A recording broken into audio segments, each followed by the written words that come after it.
Oi gente, tudo bom? Para quem ainda não me conhece, meu nome é Ingrid, eu sou monitora aqui da equipe de conteúdo do Master OAB e hoje eu vim aqui para trabalhar com vocês sobre o tema que mais cai na parte de ética da sua prova da OAB. Então assim, é um tema que vai cair pra caramba, então é um tema que você precisa realmente estar sabendo bem, que é direito dos advogados. Está lá no Estatuto da OAB, que é a Lei 8.906 de 94, no capítulo 2, artigos 6º, 7º e 7º-A, que é uma inovação de 2016 e trata do direito das advogadas. Então, por que eu vim trazer esse tema para vocês hoje? Porque essa é a minha última monitoria de ética com vocês antes da prova. Eu quis trazer um tema que fosse realmente útil para vocês, que fosse cair bastante, porque sempre cai, e que vocês realmente, um tema que vocês realmente precisam estar sabendo bastante, estar com ele bem fixo na cabeça, tá bom? E é um tema um pouco extenso, então eu preparei um materialzinho anexo para ajudar vocês a estudarem depois, darem uma lidinha nele, até porque se eu não conseguir falar de todos os incisos do artigo 7º, que é um artigo bem grandinho, vocês podem depois pegar esses comentáriozinhos que eu coloquei nesse trabalho e ler com calma. E aí eu vou mandar ele por comentário, esse materialzinho que eu preparei por comentário para vocês aí no chat no final, então fiquem até o final me acompanhando. Eu espero que seja uma experiência legal para todos nós e que a gente possa aprender bastante essa matéria, que é uma matéria que, como eu já falei, cai muito, tá bom? O chat tá com uma galera aí. A Bruninha falou que o Recife tá na área. Gostei. Jade. Gente, tudo certo? O áudio tá tranquilo? Todo mundo animado? Gostei da vibe? É isso aí, então. Bom, eu queria começar trazendo para vocês um panorama inicial sobre direito dos advogados. Como uma pessoa que adora a Constitucional e que acha que o entendimento do que a nossa Constituição propõe é importantíssimo para o entendimento de qualquer outra matéria e também para o entendimento do direito dos advogados, eu quero que vocês tenham em mente, antes de tudo, que o direito dos advogados, ele se pauta em valores constitucionais maiores. Se você tiver esses valores em mente, vocês vão entender bem qual a importância dos direitos dos advogados e qual é a lógica de funcionamento deles. Porque, gente, os advogados, eles exercem uma coisa que a gente chama de, vou botar aqui, ó, com uma letra não muito bonita, mas que eu espero que vocês entendam, função essencial à justiça. Ao lado do Ministério Público, ao lado da Defensoria Pública da União, os advogados, eles também vão exercer uma função essencial à justiça. E por que a função do advogado é tão essencial à justiça? Por outros valores constitucionais também muito importantes. Porque o advogado, ele vai ser muito importante no exercício do direito de quê? Vamos ver quem adivinha aí no chat. No direito de defesa. A Constituição, ela assegura que para que nós possamos nos defender judicialmente, por uma questão democrática, nós temos direito a receber um auxílio de um profissional, uma pessoa que entenda melhor o direito, que estude isso. E esse profissional vai nos ajudar a exercer de forma eficaz o nosso direito de defesa. A exercer o contraditório, e a exercer esse contraditório de forma participativa. Hoje a gente entende o contraditório como participação, como participação efetiva nos rumos do processo. Então o advogado, como ele atende a essas funções essenciais, a esses valores essenciais na Constituição, eles vão ter uma série de direitos e esses direitos vão implicar, ao fim, em direitos do próprio cliente. São direitos do advogado e esses direitos muitas vezes eles vão ter uma faceta de dever, como a gente vai ver, e no final eles estão também muito preocupados com o direito da pessoa humana, com a dignidade da pessoa humana, que precisa ter assegurado seu direito de defesa, seu direito ao contraditório efetivo. Então, eu quero que a gente tenha essa lógica na nossa mente quando a gente for estudar o direito dos advogados, porque isso vai ajudar melhor a gente a não só decorar a letra de lei, porque esse tema em ética, assim como quase tudo em ética, é muito voltado para a decoreba de letra de lei mesmo, o que diz ali o Estatuto da OAB, que é o que a gente a lei que a gente vai trabalhar hoje, o que diz e tal, e a gente acaba ficando muito preso nessa leitura de lei, e às vezes isso dificulta um pouquinho para a gente, de fato, entender e apreender o conteúdo da matéria. Como eu quero que a gente entenda de verdade hoje, eu acho que é importante a gente ter esse panorama inicial na nossa mente. Porque quando a gente pensar em direitos dos advogados e a questão da OAB, ela vai te dar lá uma série de opções, quando você ler aquelas opções, você vai pensar, não, mas o direito dos advogados se prestam a quê? eles se prestam no final a garantir a defesa efetiva dos clientes, e quando a gente for ver cada um, vocês vão perceber isso, a garantir o contraditório efetivo dos clientes. Então, o direito dos advogados ele é norteado por isso, então provavelmente essa vai ser a alternativa mais certa, porque essa é a alternativa que se coaduna com todos esses valores. E aí, por mais que de repente você não tenha decorado tão bem aquela resposta, você vai conseguir se sair bem na prova. Beleza, gente? Isso daí, meu nome é Ingrid, eu me apresentei no começo, não sei se alguém não me viu, mas é isso. Então, visto isso, esse panorama inicial, a gente vai fazer agora uma análise do artigo 6º, que é o artigo mais introdutório dessa parte aqui do direito dos advogados, que é o artigo 6º do Estatuto da Advocacia e da OAB. E aí eu vou colocar, gente, pega aí o Estatuto, abre aí na internet, enfim, porque a gente vai ler ele juntos e algumas vezes eu posso não mostrar o slide para vocês, tá bom? Vou colocar ele aqui para aparecer na tela. Pode pôr na tela, por favor. O que o artigo 6º vai dizer? Ele vai dizer, olha, não há hierarquia e nem subordinação entre advogados, magistrados e membros do Ministério Público, devendo todos tratar-se com consideração e respeito recíprocos. Depois a gente pode voltar para mim? Depois a gente vai analisar com calma o parágrafo único, que tem também esse artigo 6º, aqui na minha tela. Mas, por enquanto, a gente vai se prender ao que diz o caput do artigo 6º. O que o caput está dizendo? Ele está dizendo que não há nem subordinação e nem hierarquia entre membros do Ministério Público, entre o advogado e entre o juiz. Eles exercem ambas funções essenciais à justiça, são funções de extrema importância para o funcionamento do judiciário, e não só do judiciário, né, também vão ser funções importantes, em algumas vezes, como advogado, em processo administrativo e tal. Então, eles exercem essas funções essenciais, todos eles são funções essenciais da justiça, e todos eles, embora sejam diferentes, embora as atividades exercidas pelo procurador, pelo juiz e pelo advogado sejam atividades diferentes, elas estão no mesmo nível hierárquico, certo? Então, o que a gente vai imaginar aqui, que o caput ele quer trazer para a gente, uma relação de horizontalidade. Então, é uma relação horizontal, certo? Então, para facilitar isso, a gente pensa numa linha, beleza? E aqui a gente vai ter, olha, o juiz, o advogado, o MP, e eles vão estar em uma relação de respeito e consideração recíprocos. Gente, isso parece óbvio, a gente falando assim, mas isso gera confusão. Por quê? Porque quando a gente chega numa audiência, não sei aqui quem já foi, e aí se alguém nunca foi em audiência, fala pra mim aí, mas eu não sei. A Jade falou, o fato é que vai cair uma questão sobre o direito das advogadas na OAB. Se Deus quiser, a gente vai conseguir chegar lá no final, Jade, tá bom? Então, embora pareça óbvio, como eu estava dizendo, na real, gente, quando a gente entra numa audiência, o cenário que a gente vê é de um juiz grandioso, isso a gente vê muito nos filmes. Um juiz grandioso que se sobrepõe ao advogado, e o advogado ele tá ali subserviente, ele tá ali devendo obediência ao juiz, ele tá ali na dele, meio acanhadinho, que nem um cachorrinho lá, precisando que o juiz seja carinhoso com ele.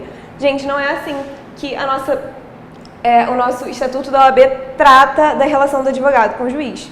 É óbvio que é uma relação que exige respeito, mas o respeito ele deve ser mútuo, porque embora existam funções diferentes, a gente não pode pensar aqui numa hierarquia, como se o juiz estivesse aqui no topo e o advogado estivesse aqui. Não existe isso. A relação é uma relação horizontal e é uma relação que exige respeito recíproco, tá bom? E aí, Ingrid, isso é muito bobo, mas não é bobo e cai na OAB. Quer ver agora comigo?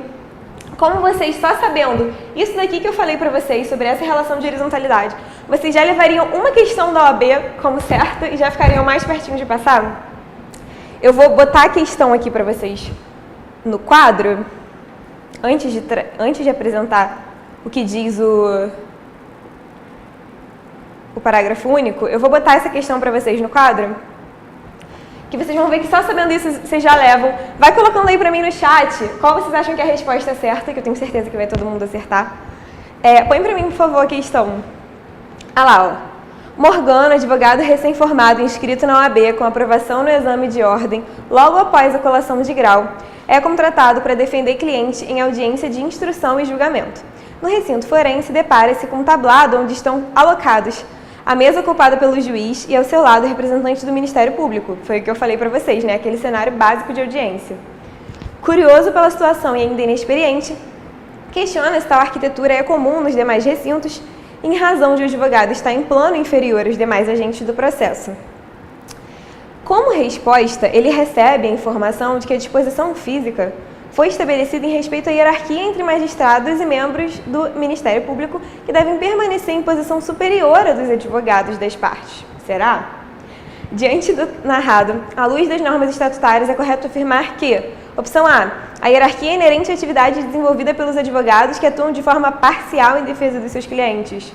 Opção B, como dirigentes do processo, o magistrado subordina a atuação dos advogados como forma de disciplina da audiência. Opção C, os membros do Ministério Público nos atos processuais são hierarquicamente superiores aos advogados.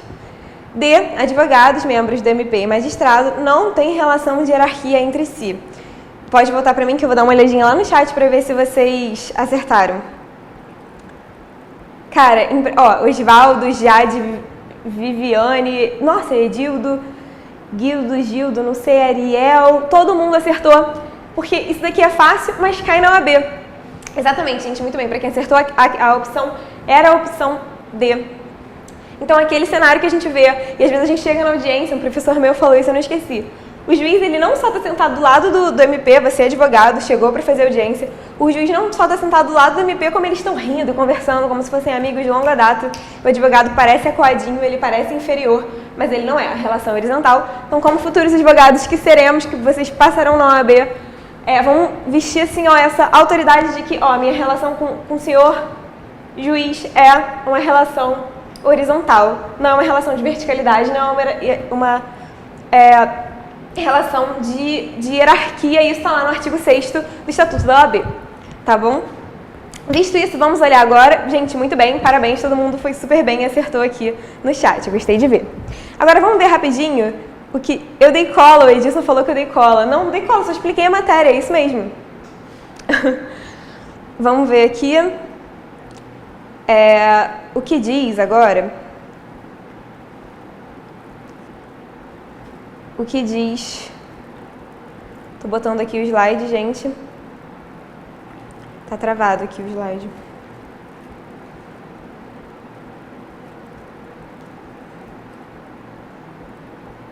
Foi. Pronto. Bota aí, por favor, no slide. Olha só o que diz o parágrafo único. As autoridades, os servidores públicos e os serventuários da Justiça devem dispensar ao advogado, no exercício da profissão, tratamento compatível com a dignidade da advocacia e condições adequadas ao seu desempenho. Pode voltar para mim. Gente, isso daqui, o que acontece? O que o parágrafo único ele trouxe? Qual foi o cenário que o parágrafo único ele trouxe? Ele trouxe um dever que decorre dessa relação de horizontalidade. E esse dever, então, o advogado tem direito a ser tratado dessa forma horizontal. E disso o parágrafo único vai dizer, olha, disso decorre um dever. E esse dever é direcionado a quem? É direcionado aos órgãos públicos, às autoridades, ou seja, o juiz, o promotor de justiça, eles têm o dever de tratar o advogado no exercício da profissão, ó, de forma, está escrito aqui no parágrafo único, compatível com a dignidade da advocacia e dar a ele condições adequadas ao desempenho da advocacia. Então, esse dever ele vai vincular as autoridades, tá lá no artigo isso, tá? Os servidores e os serventuários da justiça. Então, gente, prestem atenção nisso, porque... Desculpa, os serventuários da justiça. Prestem atenção nisso porque o dever de tratar de forma horizontal não se aplica só ao MP e só ao juiz. Mas se você conhece um analista ou qualquer outro servidor ou serventuário da Justiça ou do Ministério Público, enfim, eles também têm essa obrigação de tratar de forma igual e de forma respeitosa os advogados. E essa obrigação vai decorrer justamente do artigo 6º, está lá no parágrafo único e decorre do que diz o caput. Então, por enquanto aqui está lógico, mas já cai. Então, tenham isso em mente, porque isso vai ser importante também para a gente entender tudo que está por vir agora, porque agora que o bicho vai pegar, que a gente vai começar agora a estudar o artigo 7º. E o artigo 7º ele vai tratar mais especificamente, um por um,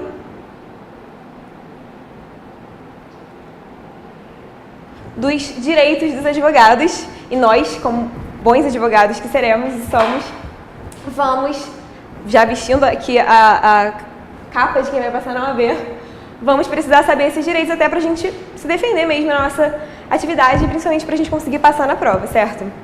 Vou dar mais uma olhadinha no chat. Beleza, gente. Obrigada, Danilo. Então é isso, vamos lá. Vamos ver agora o que diz cada um dos incisos do artigo 7º do Estatuto da Advocacia e da OAB.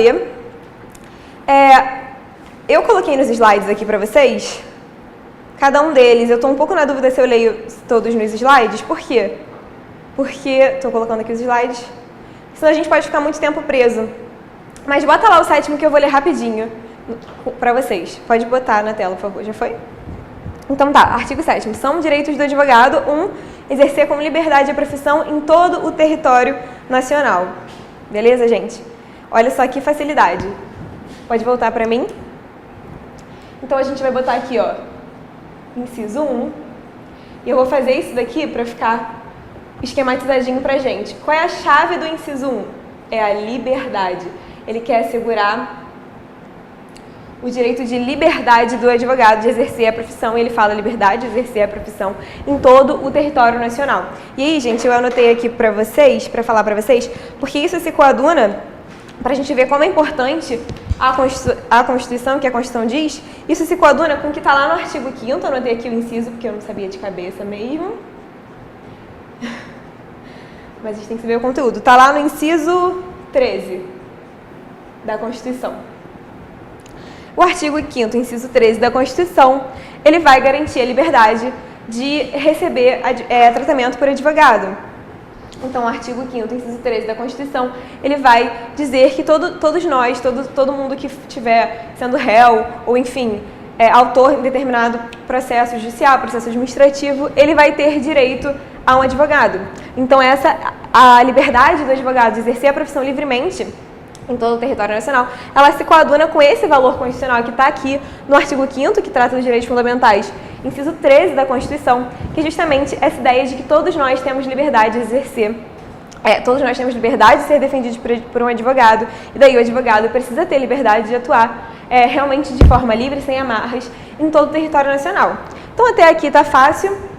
Eu tenho aqui o que diz aqui, vou ler para vocês, o artigo 5º, abrir aqui a Constituição rapidinho. Esse inciso, se eu conseguir achar, desce. Aqui, ó, liberdade... é isso.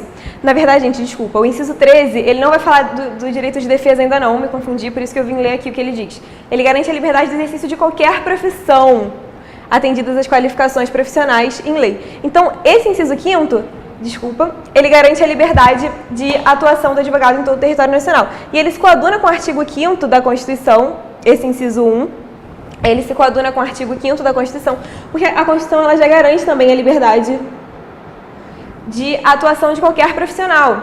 Mas ela diz assim, permitidas algumas vedações em lei. E aí, gente, só para falar para vocês rapidinho, esse artigo 5º, inciso 13, ele trouxe uma discussão sobre a própria validade do exame da ordem.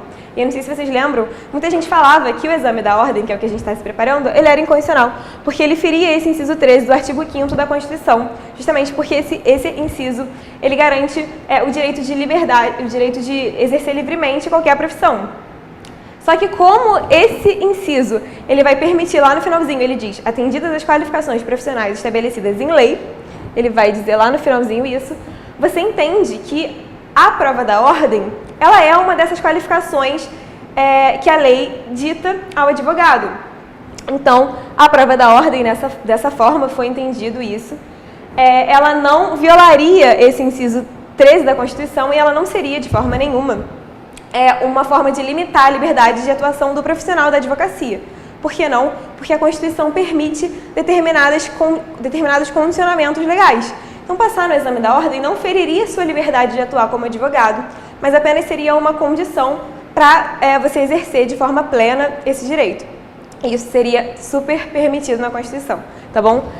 Uma outra hora a gente vai falar desse inciso que eu estava falando para vocês antes, de liberdade de defesa, mas aqui por hora a gente está falando da liberdade profissional mesmo do advogado. E aí,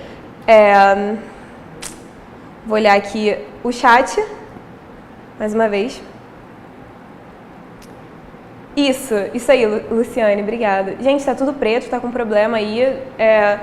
Tenta atualizar de novo a tela que de repente volta pro normal, tá bom? Estão falando que tá dando problema ali, então só atualizem que a gente vai ver se de repente às vezes volta a imagem a funcionar direitinho. Então, beleza, gente. Agora, uma parte interessante que a gente leu juntos, e aí, se você pode ler de novo aí, no seu estatuto que está abertinho, como você já me falou, é que ele fala que pode exercer com liberdade a profissão, e aí na segunda parte do inciso ele diz, olha, aonde? Ele vai dizer o que, ó? Em todo o território nacional. E aí, por que eu estou destacando tanto isso para vocês? Eu acho importante vocês saberem que eu vou falar agora, guardar no coração. Vamos dizer assim para vocês, ó. Aqui está o Brasil. Eu não sei desenhar o Brasil, mas eu acho que ele tem, tipo, tem uma pontinha assim, né? Esse daqui é o Brasil, tá? Não debochem da pobre da monitora aqui que está querendo ajudar. Mas vamos fingir que esse daqui é o Brasil. E aí, a OAB, ela está aqui no Brasil todo, ó. Certo? A OAB, ela está em nível nacional no Brasil. Então, vamos fazer aqui o tracinho para vocês verem que tudo aqui, a OAB... E aí a gente precisa saber disso em ética até para outras partes da matéria. Só que aqui a gente sabe que a gente tem estados. Vamos dizer aqui que é o estado. E aí, vamos lá, estado de todo mundo aqui, certo? Então, essa parte em vermelho são os estados do Brasil. E dentro de cada estado, a gente sabe que a gente vai ter o conselho seccional. Então, aqui a gente tem um conselho seccional, um conselho seccional, certo? A gente viu que o inciso 1º do artigo 7º, ele vai garantir a liberdade em todo o território nacional. E aqui é o território nacional, a AB atua em todo o território nacional. E a gente tem dentro de cada estado o seu conselho seccional específico, que vai ser a instância ali estatal. Beleza? Ingrid, por que você está falando isso, batendo nessa tecla agora? Porque o artigo 10 do Estatuto da OAB, ele vai dizer que o advogado, para atuar, ele vai precisar de ter uma inscrição no conselho seccional do domicílio do escritório, do local de trabalho dele. Está lá no artigo 10 do Estatuto da Advocacia e da OAB. E aí, por que eu estou falando isso para vocês? Porque eu não quero que depois vocês leiam esse artigo e falem assim: ah, a Ingrid disse para mim que o inciso 1º garantia a liberdade de atuação em todo o território nacional. Mas o artigo 10 diz que eu preciso estar, eu como sou advogada aqui no Rio de Janeiro, eu preciso estar inscrita no Conselho Seccional do Rio de Janeiro e trabalhar só aqui. Gente, não é bem isso, e isso não é uma limitação a esse direito de liberdade no inciso 1º, e é isso que eu quero mostrar para vocês agora. Isso é importante vocês prestarem atenção mesmo. Por quê? O parágrafo 2º desse artigo 10... ele vai dizer, eu vou abrir aqui para ler ele para vocês.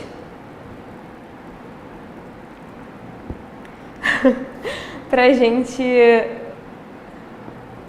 Quer ver, ó? Tô abrindo aqui. Isso, o artigo 10 ele vai falar da inscrição principal, como eu falei para vocês. Leiam aí comigo, gente. Da inscrição principal do advogado, e que tem que ser feita no conselho seccional do domicílio profissional, beleza? Só que o parágrafo 2º vai dizer o quê? Ó? Vou ler aqui. Além da principal, o advogado deve promover a inscrição suplementar. Ó. Então, aqui pareceu que a gente teve uma limitação ao conselho seccional. Então, por exemplo, me falem aí o estado de vocês, alguém, para eu poder usar de exemplo aqui. Então, essa daqui é a inscrição principal, tá no caput do artigo 10. E o parágrafo 2º vai falar que o advogado ele vai fazer a inscrição suplementar. A inscrição suplementar nos conselhos seccionais em cujos territórios passar a exercer habitualmente a profissão, considerando-se habitualidade a intervenção judicial que exceder 5 causas por ano.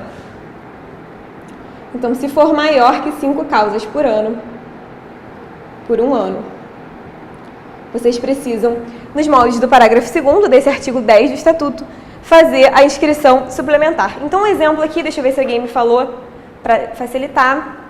Ó, o Osvaldo me falou que ele é do Sergipe, certo? Gente, o problema é que eu saber aqui onde é que fica o Sergipe. Mas vamos dizer assim, o Osvaldo, vamos dizer que ele está aqui, nesse conselho seccional aqui, beleza?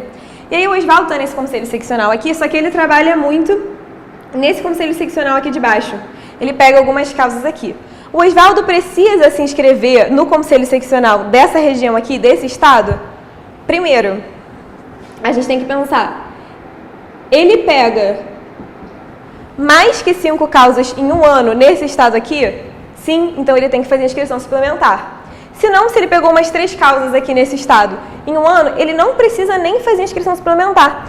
Então, olha como esse artigo 10, ele não limita de forma alguma esse direito à liberdade de exercício do advogado em todo o território nacional. Por que ele não limita, Ingrid? Porque o advogado, o que ele diz é, você tem que se inscrever no seu conselho seccional, isso serve para facilitar um controle maior e é mais óbvio que você atue mais na área onde você tem seu escritório. É mais comum. Mas se você começar a exercer advocacia em outro conselho seccional, você pode? Pode, você pode exercer ela no Brasil inteiro. É permitido isso a você. Mas, caso você exerça ela em outro conselho seccional, só o que você precisa passou de 5 causas em um ano, eu vou precisar de promover a inscrição suplementar. Então, gente, tenham em mente que o artigo 10, ele de forma alguma viola o que o artigo 7º ele traz lá no inciso 1 como um direito do advogado. Entenderam? Tranquilo? Gravaram? É verdade, eu fugia da... Gente, eu vou falar pra vocês, se dependesse de geografia só, eu não tinha passado vestibular, ainda bem que tinha história e português. Mas na época eu lembrava melhor isso, né? Agora já me esqueci. Todo mundo me zoando aqui no chat, vê se pode. Mas vamos lá, gente. Eu vou abrir aqui o slide de novo, porque eu coloquei uma questãozinha sobre isso também. Pode ir. Pode pôr no slide, por favor. Foi? Um jovem advogado inicia sua carreira em seu estado natal, angariando clientes em decorrência das suas raras habilidades de negociador. Com o curso do tempo, sua fama de bom profissional se espraia, em razão disso surgem convites para atuar em outros estados da federação. Ao contratar um cliente no estado Y, distante mais de 1.000 quilômetros do seu estado natal, é surpreendido pelas autoridades de Y com determinação restritiva ao seu exercício profissional por não ser advogado local. A partir do exposto nos termos do Estatuto da Advocacia, assinale a afirmativa correta. Vão marcando aí para mim, vocês vão saber, eu tenho certeza. O advogado deve restringir o exercício profissional ao local em que obteve sua inscrição. E aí tu vê que ele quer te confundir, porque você sabe, se você já leu o Estatuto todo sem atenção, você vai se lembrar do artigo 10 e de repente você vai marcar a letra A que já está lá logo de cara como a primeira opção para você, mas ela está errada. B. O advogado deve solicitar autorização a cada processo em que atuar fora do local de inscrição.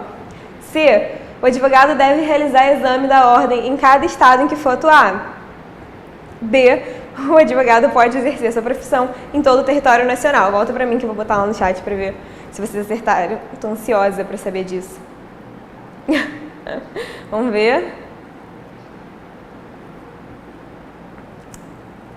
Gente, todo mundo acertou? Cara, tô gostando de ver. Muito bem. Vocês acertaram a letra D mesmo? Tá vendo como a questão ela quis confundir com esse artigo 10? Porque ela fez uma interdisciplinariedade, não é bem uma interdisciplinariedade assim, mas ela misturou esses dois temas aqui, o do artigo 10 e desse inciso 1º. Ela quis trazer logo na letra A uma opção que ia te confundir se você só tivesse lido de forma menos atenta, não tivesse assistido essa monitoria, e você poderia marcar a opção errada. Tá bom? Então, foi legal a gente ter aprendido isso. Eu tô gostando de ver, tá todo mundo indo super bem no chat. Vamos passar então para o próximo inciso. Vou botar aqui de volta no slide, para nós lermos juntos. O inciso 2.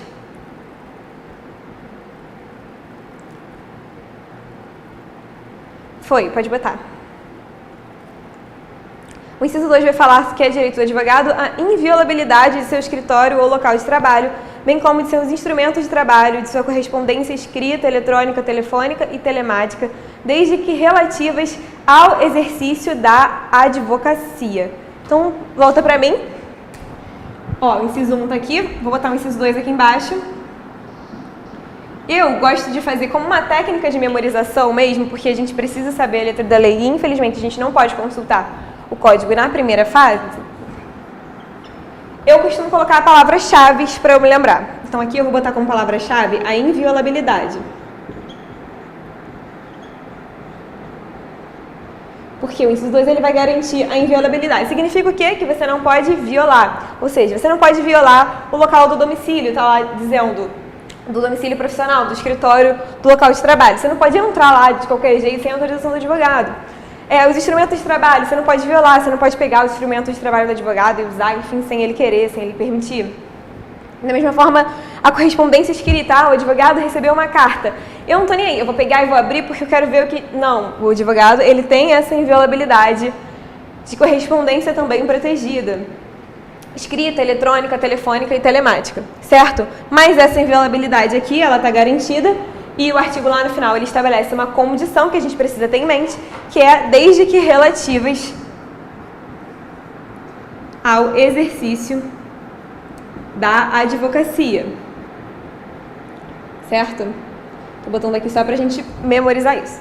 Então, ele está falando que essa inviolabilidade, ela se refere ao local de trabalho, desde que seja o local de trabalho relativo ao exercício da advocacia. Então, peraí, eu sou advogada, mas eu também tenho uma padaria e eu também trabalho na padaria de vez em quando. Esse inciso aqui, 2, ele está também me protegendo a inviolabilidade da minha padaria? Gente, tem proteção para isso? Tem proteção constitucional. Mas esse inciso 2 aqui, ele quer proteger o que é usado para o exercício mesmo da advocacia. Então, ele estabelece essa condiçãozinha no final, certo? E aí, agora eu quero fazer uma pergunta para vocês, quero ver quem vai acertar. Pelo que vocês entendem de direito, pelo que vocês conhecem da Constituição, vocês acham que essa inviolabilidade aqui do inciso 2, ela é absoluta? Seria essa inviolabilidade absoluta ou não? O que vocês acham? Gente, pelo que a gente entende de direito, a gente pode inferir que essa inviolabilidade aqui, que o inciso 2 trata, ela não é absoluta. Então, a gente não está falando aqui de uma inviolabilidade absoluta, certo? Primeiro porque essa inviolabilidade, ela vai no próprio artigo 7º já encontrar algumas limitações, é isso que eu vou colocar para vocês aqui. Pode botar o slide. O artigo 7º, no parágrafo 6º, vai dizer que se estiverem presentes indícios de autoria e materialidade de prática de crime por parte do advogado, a autoridade judiciária competente poderá decretar quebra da inviolabilidade. Beleza? Então, volta para mim. Qual é a condição que a gente tem aqui? Então, a gente viu que essa inviolabilidade não é absoluta. Se tiver indícios de autoria e materialidade da prática de crime por parte do advogado, por motivos de você querer investigar para resolver a situação desse crime, porque aqui o que foi atendido, o que foi ofendido é um bem jurídico maior, o advogado ao cometer um crime, ele ofendeu um bem jurídico maior, sei lá, matou alguém ou roubou alguém, enfim. E aí, por conta disso, essa inviolabilidade que não é absoluta, como quase nada no direito, como a gente já sabe, ela vai ser, a gente vai abrir mão dela, isso está lá no parágrafo 6º do próprio artigo 7º, e a gente vai permitir que, de repente, o local de trabalho seja violado, enfim, determinada correspondência do advogado seja violado, porque a gente está investigando o advogado, certo? E aí, gente, eu não vou colocar o slide de volta, mas eu vou ler aqui rapidinho para vocês, porque eu quero que vocês vejam que, olha só, é tão importante, é tão sério essa defesa que o Estatuto ele quer fazer da inviolabilidade do advogado, que mesmo na prática de crime, que é a condição que ele coloca aqui, para o advogado perder essa inviolabilidade, ele dá uma série de restrições. Ele diz que a autoridade judiciária competente, então o juiz lá que estiver competente pelo caso, ele tem que, para ele decretar a quebra dessa inviolabilidade, ele tem que ter uma decisão motivada, expedir mandados de busca e apreensão específico e pormenorizado, está escrito lá. Leiam comigo o parágrafo aí, se vocês estiverem aberto aí no seu computador. Olha só, está escrito lá, olha. Expedindo mandado de busca e apreensão específico e pormenorizado, ele ainda exige, olha só, a ser cumprido na presença de representante da OAB quanta restrição para você conseguir violar alguma dessas coisas do advogado.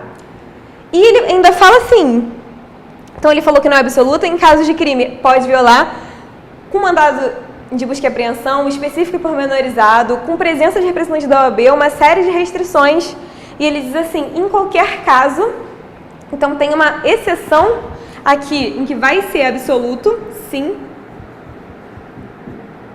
que é o quê? Está escrito lá no finalzinho do parágrafo 7º, do parágrafo 6º, leia aí comigo. Vedada a utilização dos documentos, mídias e objetos pertencentes a clientes do advogado averiguado, bem como dos demais instrumentos de trabalho que contêm informações sobre clientes. Gente, olha isso. A exceção disso daqui é, se tiver coisa do cliente ali, como você quer proteger a intimidade e o direito, o interesse daquele cliente que não tinha nada a ver com o crime que o advogado cometeu, você não pode violar isso. Por quê? Porque você quer proteger o cliente que não tinha nada a ver com isso. Então, nesse caso do cliente, o estatuto vai dizer, olha, aqui a inviolabilidade vai ser absoluta. O cara não tinha nada a ver. Então, ele não precisa arcar, pagar por isso, tendo a privacidade dele ali violada. Certo? Ah, Ingrid, essa exceção aqui também é absoluta? Se fosse, não seria direito. Então, eu vou botar aqui o slide para vocês. Pode botar? Olha lá, ó. A ressalva constante do parágrafo 6º desse artigo, que está lá no finalzinho com relação ao cliente, certo? Não se estende a clientes do advogado averiguado que estejam sendo formalmente investigados como seus partícipes ou coautores pela prática do mesmo crime que deu causa à quebra da inviolabilidade. Volta para mim. Gente, viram lá? Se tiver o cliente se tiver coisa do cliente envolvida no meio dessa investigação, eu posso violar? Não, porque o cliente está protegido.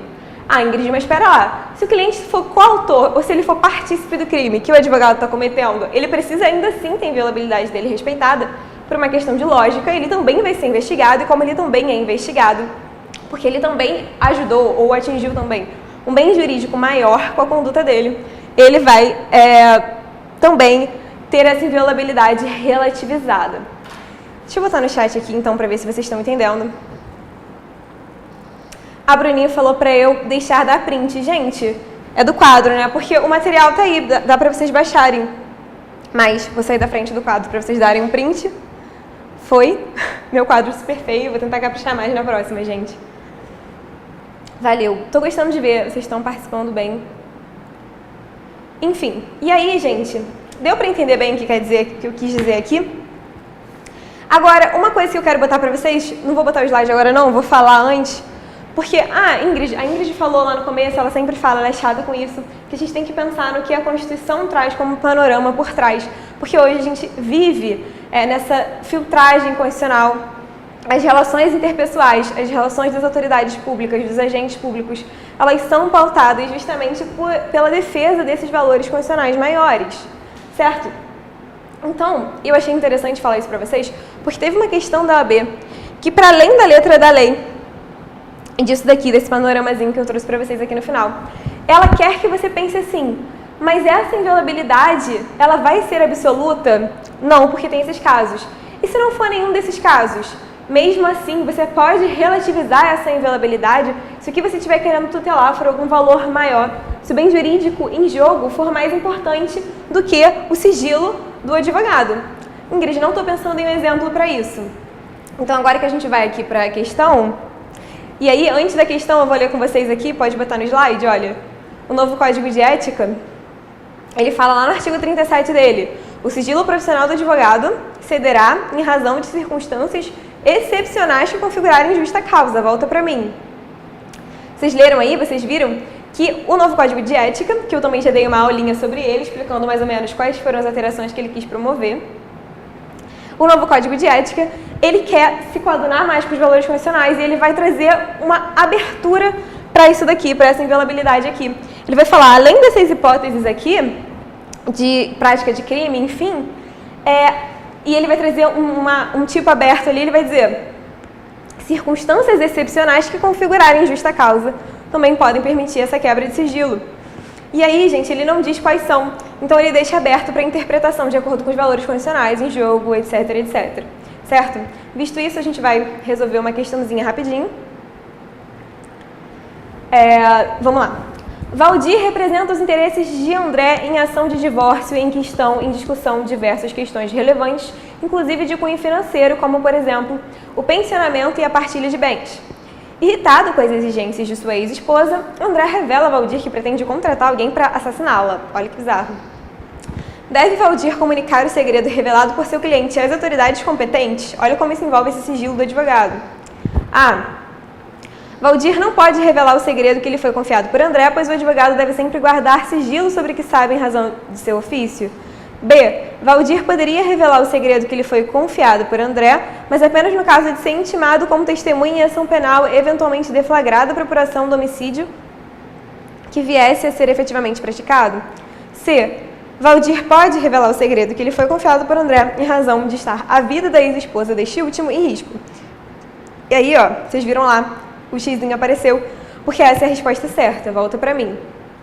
Então, eu coloquei isso aqui só para mostrar para vocês como ter essa visão da Constituição ela é importante, porque, às vezes, para além da letra da lei, se a gente entende que o valor tutelado ele é super mais importante do que aquele sigilo, e o que aqui a inviolabilidade quer proteger, que é justamente a privacidade, e assegurar que, de fato, o advogado possa exercer a profissão, e é uma profissão que é uma função essencial à justiça, de forma plena, mas se tiver por trás disso valores maiores, como, por exemplo, a vida de alguém, é óbvio que você pode abrir mão disso. Então, a OAB, ela fugiu um pouco do que ela costuma fazer, que é botar só letras de lei, e ela foi para uma questão mais interessante, que envolve você ter tudo isso em mente. E eu quis botar essa questão porque eu achei legal a questão. E eu acho que é interessante para vocês verem como é importante, de fato, entender o que está acontecendo, entender todo esse cenário por trás de cada um desses direitos. Beleza, gente? Vamos para o inciso 3, então. E aí pode botar no slide. São direitos do advogado: comunicar-se com seus clientes pessoal e reservadamente, mesmo sem procuração, quando esses se acharem presos, detidos ou recolhidos em estabelecimentos civis ou militares, ainda que considerados incomunicáveis. Beleza? Pode voltar para mim. Vou apagar esse lado aqui, todo mundo já tirou print, né? Então, gente, o que vocês estão com alguma dúvida por enquanto? Para pôr aí no chat? Que eu vou olhar daqui a pouco. Desculpa se eu falo um pouco rápido demais, vocês podem falar, Ingrid, calma aí, você tá muito apressadinha, que eu diminuo o ritmo. Mas no inciso 3, ele vai trazer o direito de comunicação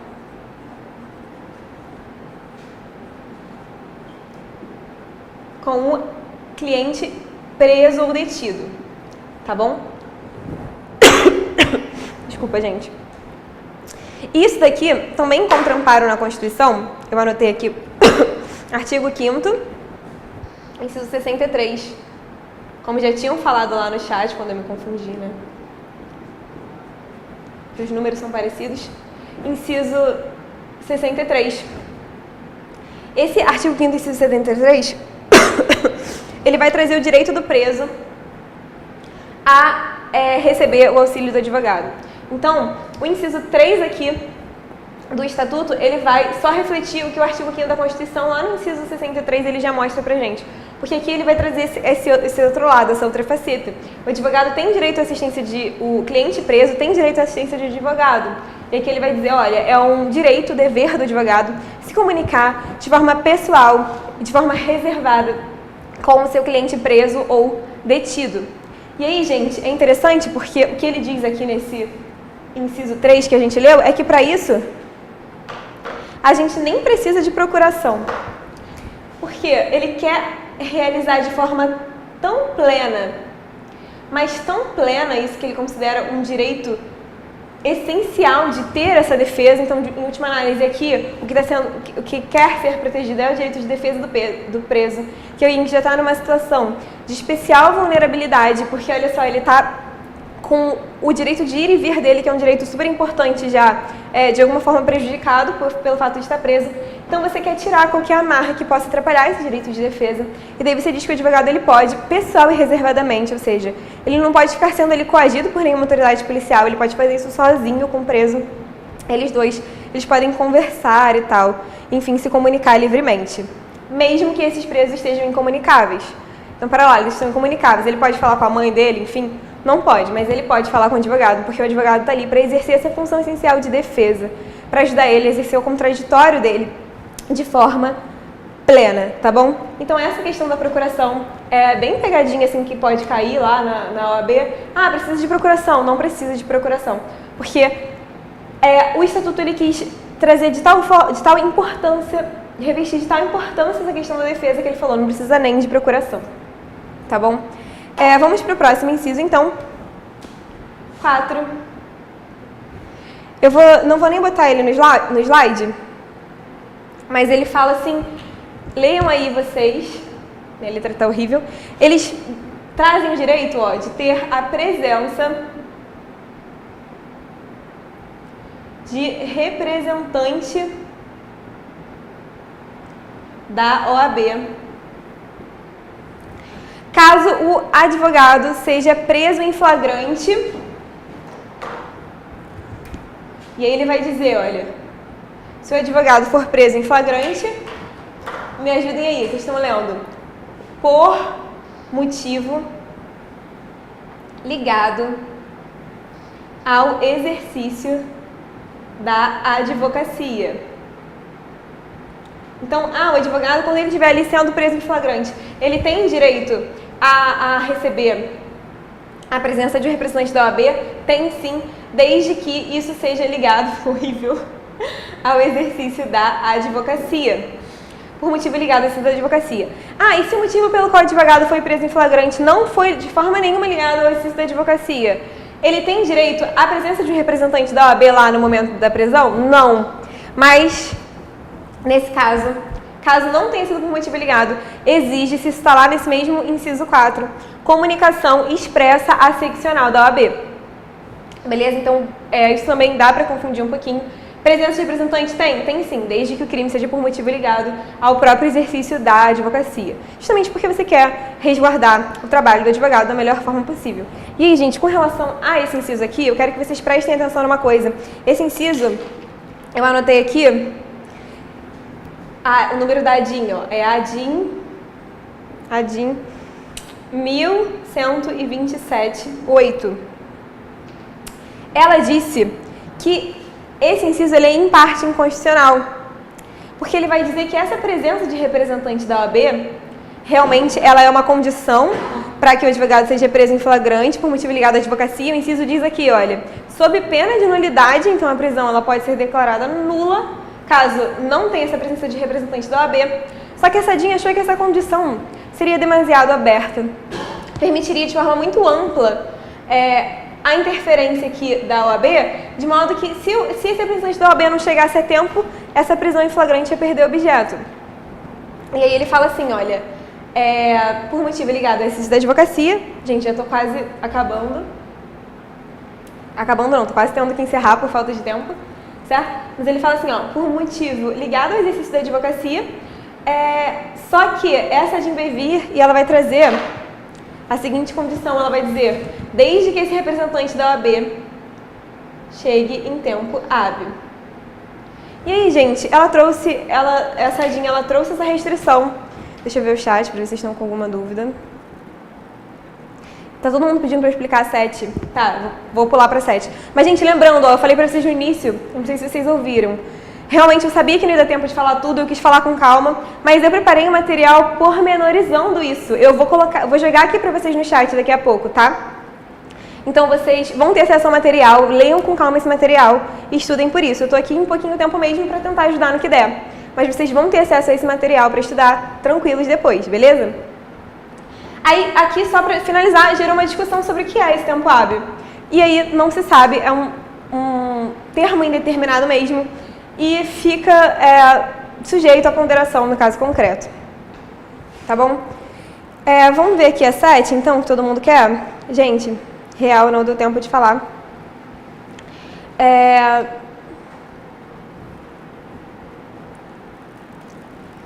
Eu vou... A 7 eu não preparei... A 7 não tem muita coisa que ser falada assim. Tem várias inconstitucionalidadezinhas realmente. Certo? Então, não daria nem tempo de eu falar nesses 10 minutos, mas leiam esse material que tem lá tudo aqui. Certo? Fechei aqui sem querer.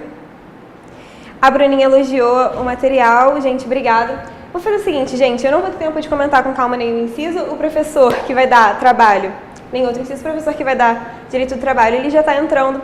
Se eu correr para explicar um outro inciso agora, vai ficar meio vago, a explicação não vai ficar tão tranquila para vocês. Mas eu vou sugerir para o meu amigo Matheus, que vai dar a próxima monitoria de ética, dele completar esse tema, que realmente é um tema muito extenso, mas é um tema que cai muito, então é necessário que vocês saibam. Então vou dar para ele como sugestão, Matheus, completa esse tema, porque vocês vão precisar de estudar isso. Gente, obrigada aí quem está elogiando o tema, o material. O material já foi disponibilizado para vocês, achei que enfim. Para quem não viu o material, eu vou mandar aqui, e tá bem explicadinho mesmo. Leiam com calma que vai ajudar vocês. De qualquer forma, eu vou pedir para o Matheus trabalhar isso com vocês na próxima. Porque não vai dar tempo de eu explicar com calma nenhum outro inciso. Mas a noção geral eu expliquei. Eu espero que vocês tenham entendido o que eu quis dizer e que isso, de alguma forma, ajude vocês. Se vocês encararem uma questão dessa na prova, vocês consigam resolver. E mesmo que a gente não tenha dado um inciso, vocês consigam resolver com base nessa lógica que a gente trabalhou aqui, que era o que eu realmente estava preocupada em passar, que eu queria que vocês tivessem em mente. Muito obrigada pelo carinho, obrigada por terem me acompanhado até aqui. Obrigada mesmo. Eu vou mandar para vocês o material, tá, gente? Para quem não achou. Beijo, bons estudos, continuem firmes aí, eu tenho certeza que vocês vão passar. Eu não vou mais continuar com vocês, mas leiam o material, tá bom, gente? Beijo, tchau, até a próxima.